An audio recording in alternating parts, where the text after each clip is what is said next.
हरे कृष्णा प्रभु जी। हरे कृष्णा। तो आज हमारे साथ अंकित उपाध्याय जुड़े हैं। इनकी स्पिरिचुअलिटी में बड़ा इंटरेस्ट है और उससे संबंधित कुछ जिज्ञासाएं हैं और हम उस पर बातचीत करेंगे। तो अंकित प्रभु, आपके क्या प्रश्न है? प्रभु जी, मेरा प्रश्न ये है कि जैसे कि हम मन में भगवान को ध्यान लगाते हैं 1 मिनट के लिए, पर हमारा वो 1 मिनट एकाग्रचित नहीं होता भगवान के पास। ऐसा लगता है कोई प्रेशर रहता है, इसलिए हम बैठते हैं। हमारा मन कहीं ना कहीं डाउनवर्ड ही सोचता है, तो हम कैसे उस पॉजिटिव में जाएं, है ना? तो ये मैं प्रभु जी पूछना चाहता हूँ कि हम भगवान के प्रति ध्यान कैसे लगाएं। अगर हम चिंतन करते हैं तो हम 1 मिनट बाद अपना कहीं ना कहीं कई और चीजों को सोचने लगते हैं। श्रद्धा भगवान के प्रति है, पर हमारा मन कहीं और चला जाता है। तो इस बारे में प्रभु जी मैं आपसे जानना चाहता हूँ। थैंक यू सो मच अंकित प्रभु, बहुत ही अच्छा प्रश्न है आपका, उसके लिए आपको बहुत बहुत धन्यवाद। तो आपने बहुत ही अच्छा प्रश्न उठाया। अच्छा, मैं अगर आपसे पूछूं किस चीज पे आपका, जैसे आपने बताया कि भगवान पे मन लगाते हैं तो मन नहीं लगता है, लेकिन किस चीज पर मन आपका लगता है? प्रभु जी, मेरा मन जो है, जो सांसारिक चीजें हैं, जो हमारे साथ बेसिकली जो जीवन यूज में चीजें होती रहती हैं कि लाइफ में कैसे क्या चल रहा है, अब हमारे साथ ये होगा, कैरियर कैसे सेट करना है, ये क्वेश्चन मन में चलते रहते हैं। हम बैठे, मन हमारा भगवान के पास बैठे, पर जो एक अंतर मन है जो उससे कनेक्ट नहीं हो पाते हैं। मन कहीं ना कहीं अपने कैरियर के बारे में और जो गृहस्थ जीवन में परेशानियां होती हैं उनमें विचलित रहता है मन। जी प्रभु। तो अगर मैं आपके जो आपने बताया उससे कंक्लूजन निकालना चाहूँ, तो जो चीजें आपको ज्यादा पता है, जैसे घर की क्या, आपके करियर में क्या समस्याएं हैं, क्या चैलेंजेस हैं, घर में क्या समस्याएं हैं, तो जो ज्यादा जिसके बारे में आपकी जानकारी है वहां पे ज्यादा मन लग रहा है कि नहीं? हाँ बिल्कुल प्रभु। तो क्या आप जब भगवान के बारे में चिंतन करते हैं तो क्या आपको जितना घर परिवार के बारे में पता है उतना ही भगवान के बारे में पता है कि नहीं? नहीं प्रभु जी, उतना नहीं पता। उतना नहीं पता। तो इसका अर्थ क्या हुआ? इससे आपको क्या समझ में आया? इससे ये समझ में आया कि हमें पहले भगवान के बारे में जानना चाहिए बेसिकली, है ना?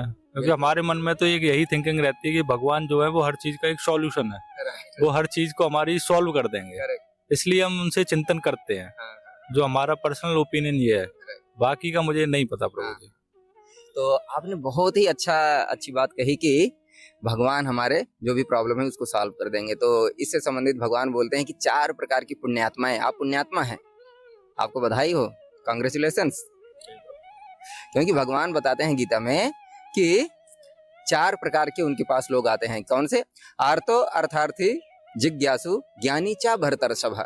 आर्तो अर्थात जो कष्ट में है, जो कष्ट में होता है, कभी कभी उससे कुछ नहीं समझ में आता तो वो बोलता है चलो भगवान से प्रार्थना करते हैं, तो उसके लिए वो घर से ही करता है, कभी कभी मंदिर जाता है, कभी कभी लोग कुछ ऐसे मान लेते हैं कि मुझे वैष्णो देवी जाना है, कोई केदारनाथ, बद्रीनाथ, ऐसे ऐसे अनेक प्रकार के लोग कभी कभी वो कर लेते हैं, प्रण लेते हैं कि अगर मेरा ये काम हो गया तो मैं आपके दर्शन के लिए आऊंगा।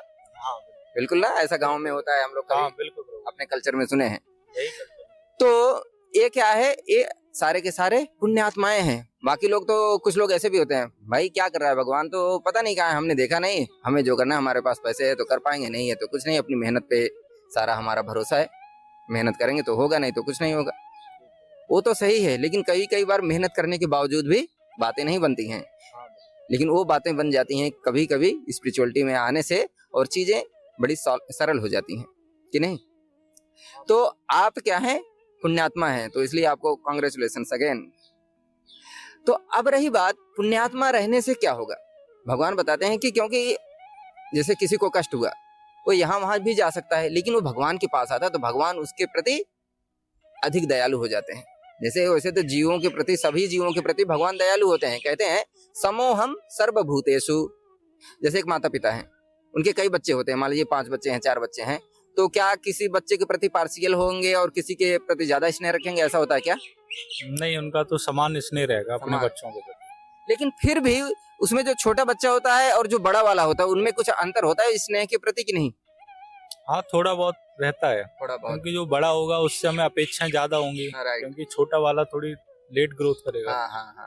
तो ये थोड़ा बहुत रहता, माइनर बोल सकते हैं। हाँ, तो यानी कि जो बड़ा हो गया, थोड़ा अपने ऊपर आत्मनिर्भर हो चुका है, जो आत्मनिर्भर हो जाता है उस पे थोड़ा माता पिता को अच्छा अभी स्कूल जा सकता है, अभी मार्केट जा सकता है, कुछ काम है, या बाहर पढ़ने के लिए जा सकता है, लेकिन छोटा वाला अभी संभल नहीं पा रहा है उतना, अभी उसको ज्यादा केयर की जरूरत है, तो इसलिए नेचुरली वहां पे ज्यादा अफेक्शन होता है। तो उसी प्रकार से जो बाहर के लोग हैं, यानी दुनिया के लोग हैं, जो भगवान के पास नहीं जाते हैं, भगवान बोलते हैं ओके आप क्या हैं, बड़े हो गए हैं, आपको लगता है आप बड़े हो गए, मेरी जरूरत नहीं है, तो मैं क्यों आपकी ज्यादा अटेंशन दूं। लेकिन जो उनके पास आता है वो कैसा, वो छोटे बच्चे की तरह, जो जानता है कि मैं कितना भी करूंगा लेकिन प्रभु आपकी जरूरत मुझे पड़ने वाली है, बिना आपके सहारे के, बिना आपका हाथ लगे मेरा काम नहीं बनेगा, बिना आपके आशीर्वाद के मेरा काम नहीं होगा। तो इसलिए क्या होता है, भगवान फिर वहां पे ज्यादा दया दिखाते हैं। तो इसलिए पुण्यात्मा का ये फायदा होता है। अब रहा बात इसमें जो बोलते हैं भगवान की, आर्तो अर्थार्थी जिज्ञासु ज्ञानी चा भरतर सभा, इन चारों में भी ज्ञानी को बोलते हैं, ज्ञानी जो है मुझे सबसे ज्यादा प्रिय है। क्यों, बता सकते हैं? जो ज्ञानी होगा उसे पीछे का पता होगा कि हमें चीजें कैसे करनी है, उसके बारे में जानकारी होगी उसे। किसी भी काम को करने से पहले उसके पीछे उसे जानकारी होगी, तो वो अच्छे तरीके से कर लेगा, स्मूथली कर लेगा। राइट। तो यही चीज भगवान बताते हैं कि जो ज्ञानी होता है वो क्या करता है, उसे क्या आत्मा क्या है, परमात्मा क्या है, और इनके बीच में कैसा संबंध होता है, क्या रियल चीज मांगनी है भगवान से। वो ज्यादा मटेरियल चीजों के पीछे भी नहीं जाके, जो भी चल रहा है उसमें सबसे ज्यादा फोकस रहता है उसे अपने जो इटर्नल रिलेशन है उसको फिक्स करने पे। अब जो व्यक्ति ऐसा है, ज्ञानी है, यानी उसे भगवान कौन है, मैं क्या हूँ, मैं आत्मा हूँ, मैं जीव हूँ, भगवान है, मैं भगवान का अंश हूँ, ये सारी क्लैरिटी जब आ जाती है तो उसका फोकस अब ज्यादा रहेगा कि पहले जो आर्तो अर्थार्थी केवल अपने कामना को लेके आए थे और ज्यादा जानकारी नहीं थी एक दूसरे के बारे में, तो किसका चिंतन ज्यादा गहरा होगा, जानकारी होगी उसके प्रति चिंतन गहरा ज्यादा होगा। राइट। तो वही बात जो आपने बताया कि घर परिवार के बारे में आपको ज्यादा पता है, तो वहां पे मन बार बार जाता है। तो वैसे भगवान के बारे में जब हमें पता चल जाएगा, ज्यादा से ज्यादा पता होते रहेगा शास्त्रों से, साधुओं के संग से, उनसे सुनकर, तो क्या होगा, मन नेचुरली उधर जाना शुरू करेगा कि नहीं। हाँ प्रभु जी, राइट ना, राइट। तो अब ये प्रश्न आता है कि हम जाने कैसे, कि नहीं। हाँ, जाने कैसे भगवान का। हाँ, तो कैसे जान सकते हैं आप, अगर मैं आपसे पूछूं तो आप क्या बताएंगे? वही पढ़ के ही जान सकते हैं भगवान को, या आप जैसे लोगों से सुन के हम जान सकते हैं भगवान के बारे में। तो आपने बहुत ही अच्छा उत्तर दिया कि दो प्रामाणिक सोर्स हैं। एक है कि जो ग्रंथ हैं हमारे, कि जैसे श्रील प्रभुपाद इस्कॉन के जो फाउंडर हैं वो क्या बोलते हैं, बुक्स आर द बेसिस। तो उनके बुक्स का मतलब कि जो उन्होंने बुक्स लिखे हैं वैदिक लिटरेचर के आधार पे, तो बोल रहे हैं बुक्स आर द बेसिस, यानी बिना ग्रंथ के काम नहीं चलने वाला है, वो हमारा फाउंडेशन है। हमारे वेद हैं, जो पुराण है, वो हमारे फाउंडेशन है।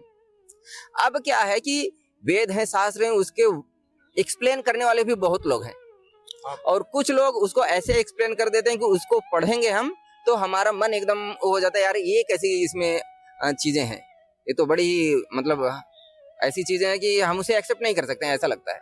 लेकिन फिर वहीं कुछ लोग ऐसे भी हैं, जैसे अभी हम लोग भी यहाँ पे एजुकेशन करने के लिए दिल्ली आए, लेकिन उसके बाद इस्कॉन वालों से मिले, तो उन्होंने ऐसी चीजें उसमें समझाई हैं, हमें लगता है हाँ ये तो बड़ा लॉजिकल है, बड़ा अच्छा है, हमें करना चाहिए। जबकि हम लोग अभी मॉडर्न एजुकेशन में जाते हैं तो हमारा माइंड कैसा हो जाता है, विचलित हो जाता है, चंचल होता है हमारा माइंड।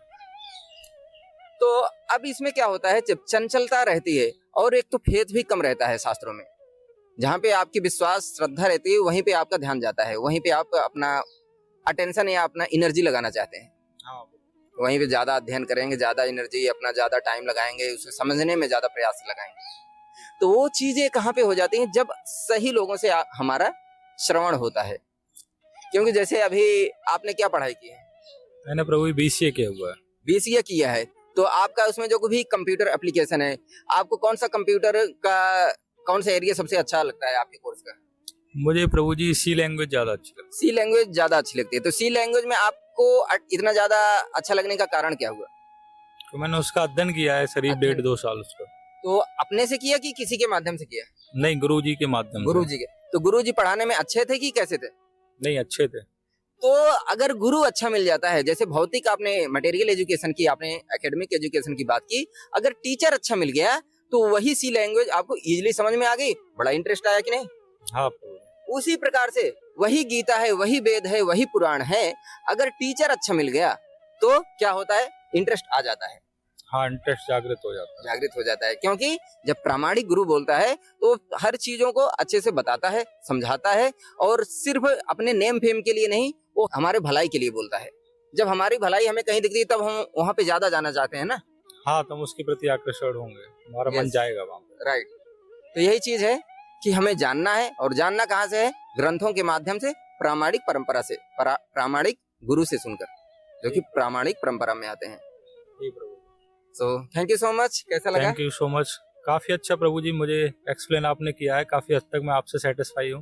ओके, और मुझे लगता है कि हाँ, ग्रंथों का और सही मार्गदर्शन बहुत जरूरी है राइट। कि हम सही लोगों से कनेक्ट हो, क्योंकि आजकल भगवान के प्रति भी काफी लोग वैसे भी हैं जो कि प्रचार करते हैं, हाँ, एक होते हैं कि अपना बिजनेस करते हैं, जी जी, पर हमें सही मार्गदर्शन की और सही गाइडेंस की ज्यादा जरूरत है, राइट, तब हम सही रास्ते बिल्कुल बिल्कुल। जी पे चल सकते हैं। Okay, thank you so much. Hare Krishna.